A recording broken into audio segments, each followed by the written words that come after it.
প্রয়াত রামকৃষ্ণ মঠ ও মিশনের অধ্যক্ষ স্বামী শরণানন্দ দীর্ঘদিন ধরে ভুগছিলেন বার্ধক্যজনিত সমস্যায়।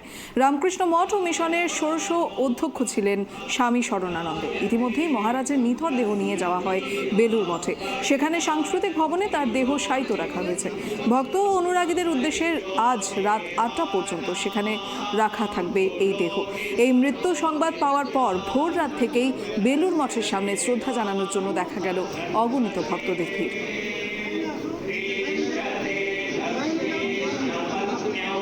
আর বিষয়ে আমরা আরো বিস্তারিত জানবো আমাদের প্রতিনিধি প্রসেনজিতের কাছ থেকে। প্রসেনজিৎ, এই মুহূর্তে যেমনটা বলা হচ্ছে যে তাকে শ্রদ্ধা জানানোর জন্য সকাল থেকেই কিন্তু বেলুর মঠ চত্বরে অগণিত ভক্তদের ভিড় দেখা যাচ্ছে, তো সেই ক্ষেত্রে এই মুহূর্তে সেখানে কিরকম পরিস্থিতি? বিষয় একেবারে বলে রাখবো, অন্তঃস্থল থেকে গভীরতা শ্রদ্ধা নয়ন জলে শ্রদ্ধা ভক্তি করে বেলুর মঠে আজকে মঙ্গলবার রাত্রি হলো 14 মিনিট 28 সেকেন্ডে শেষ নিঃশ্বাস ত্যাগ করেন মঠ ও মিশনের পরম শ্রদ্ধেয় প্রেসিডেন্ট মহারাজ শ্রী শ্রী স্বামী শরণানন্দজি মহারাজ। তার দেহ প্রাচনের জন্য সকাল থেকেই ভক্তদের যে সমাগমে ভিড় হচ্ছে, সেই সমাগমে কিন্তু তার দেহ সমাহিত করা রয়েছে এবং সেখানে সকল ভক্তদের উদ্দেশ্যে বিভিন্ন দূর দূরান্ত থেকে ভক্তরা তারা আসছেন এবং সেখানে শ্রদ্ধা জ্ঞাপন করা কাজ চলছে।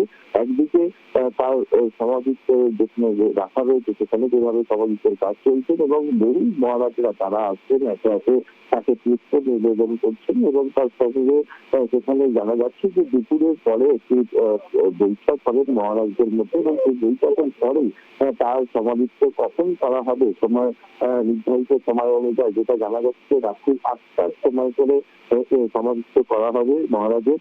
বেলুর মঠ এবং মহারাজের পক্ষ থেকে এরকমটাই জানা যাচ্ছে। স্বামী শরণানন্দজি মহারাজের শেষকৃত্য সম্পূর্ণ হতে ইতিমধ্যেই বেলুর মঠের মধ্যে শরণানন্দকে শ্রদ্ধা জ্ঞাপন করতে আসছেন একে একে মন্ত্রী থেকে তন্ত্রী এবং সকলেই।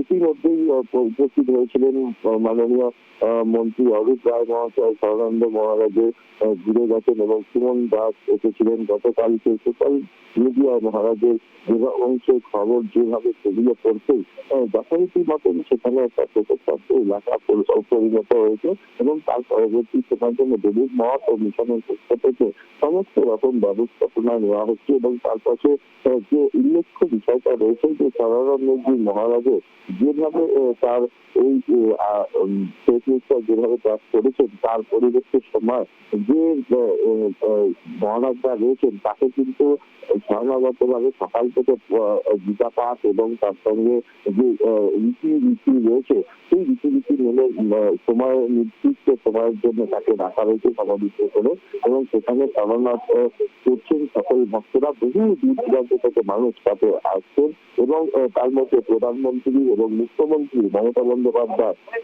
গিয়েছিলেন প্রেসিডেন্ট মহারাজকে দেখতে এবং তার পরবর্তী সময় থেকেই সেখানে যেভাবে তার সমাধিত গৃহকে নিয়ে আসা হয়েছে মঠ মিশনে তারপর থেকেই ভোর রাত থেকেই মানুষের একটা ভিড়ের দল গিয়েছিল এবং সেই ভিড়েতেই এখনো পর্যন্ত প্রচুর ভক্তরা তারা কিন্তু মঠ ও মিশনে চারিদিকে একেবারে ভক্তদের যারা শরণাগত হন তারা কিন্তু যথারীতি মতো মিশনে এসে একে একে উপস্থিত হয়েছে। একেবারেই ধন্যবাদ প্রসেনজিৎ। এদিকে প্রয়াত রামকৃষ্ণ মঠ ও মিশনের অধ্যক্ষ স্বামী শরণানন্দ দীর্ঘদিন ধরেই ভুগছিলেন বার্ধক্যজনিত সমস্যায়। তার মৃত্যুর খবর পাওয়া মাত্রই মুখ্যমন্ত্রী মমতা বন্দ্যোপাধ্যায়ের পাশাপাশি প্রধানমন্ত্রী এবং রাজ্যপাল সকলেই টুইট করে তাদের শোক বার্তা জ্ঞাপন করেন। রামকৃষ্ণ মঠ ও মিশনের ষোড়শ অধ্যক্ষ ছিলেন স্বামী শরণানন্দ। ইতিমধ্যেই মহারাজের নিথর দেহ নিয়ে যাওয়া হয় বেলুর মঠে। সামনে সাংস্কৃতিক ভবনে তার দেহ শায়িত রাখা হয়েছে। ভক্ত ও অনুরাগীদের উদ্দেশ্যে আজ রাত ৮টা পর্যন্ত সেখানে রাখা থাকবে তার নিথর দেহ। সেই মৃত্যু সংবাদ পাওয়ার পর ভোর রাত থেকেই বেলুর মাঠের সামনে শ্রদ্ধা জানানোর জন্য দেখা গেল অগণিত ভক্তদের ভিড়।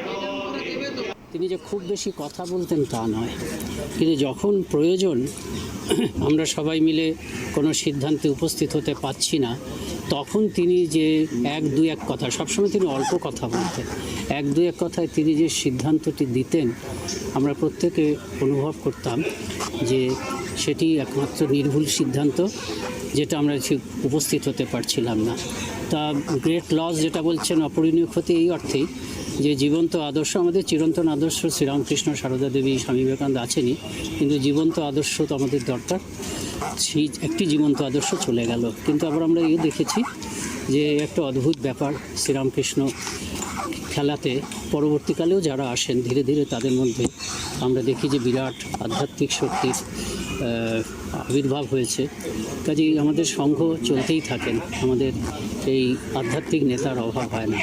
আজকে শেষকৃত্যের পর্ব কীভাবে হবে? শেষকৃত্যের পর্ব আমাদের তো ওরকম কিছু বিশেষ কিছু নেই, এবং শেষকৃত্যের সময়টাও কখন হবে সেটা কিন্তু আমরা এখনও ফাইনাল করতে পারিনি, যদিও একটা টেন্টাটিভ বলা হয়েছিল। আমাদের ওসি পরিষদের একটা মিটিং আছে, শিগগিরই হবে। আমাদের সিনিয়র মোস্ট ভাইস প্রেসিডেন্ট যিনি আছেন তিনি এসে পৌঁছবেন এক্ষুনি চেন্নাই থেকে। তো আমাদের এই 11টা সাড়ে 11টা নাগাদ একটা ওসি পরিষদের জরুরি মিটিং হবে, সেটাতেই সিদ্ধান্ত হবে যে ঠিক শেষকৃত্যটা কখন হবে। আপনারা জানতে পারেন চিরাচরিত রীতি চিরাচরিত রীতি তো আমাদের রীতি কিছুই নেই, আমরা তো নিজেদের শেষকৃত্য নিজেরাই করে ফেলি, জানেন বোধহয়। যখন সন্ন্যাস হয় তখনই আমরা শ্রাদ্ধ করেছি। শেষকৃত্য হচ্ছে যা হয়, সময়ত সাধুরা তারা মহারাজের দেহটাকে নিয়ে যাবেন এবং বেদপাঠ করতে করতে, বেদধ্বনি করতে করতে শ্রীরামকৃষ্ণের মন্দির, তারপরে স্বামীজির ঘর, রাজা মহারাজ স্বামী ব্রহ্মানন্দজির মন্দির, মায়ের মন্দির, ওই ঘাটে আসা হবে। তারপরে ওই ঘাটে যে গঙ্গাকে স্নান করানো হবে, সেখানে ওই শরীরকে আরতি করা হবে। কারণ আমরা মনে করি যে শরীরে ভগবান লাভ হয়েছে সেই শরীরটাও পবিত্র, শ্রীরামকৃষ্ণ বলেছেন। সে আরতি করা হবে, তারপরে এইখানে এই অগ্নিকৃত্য হবে।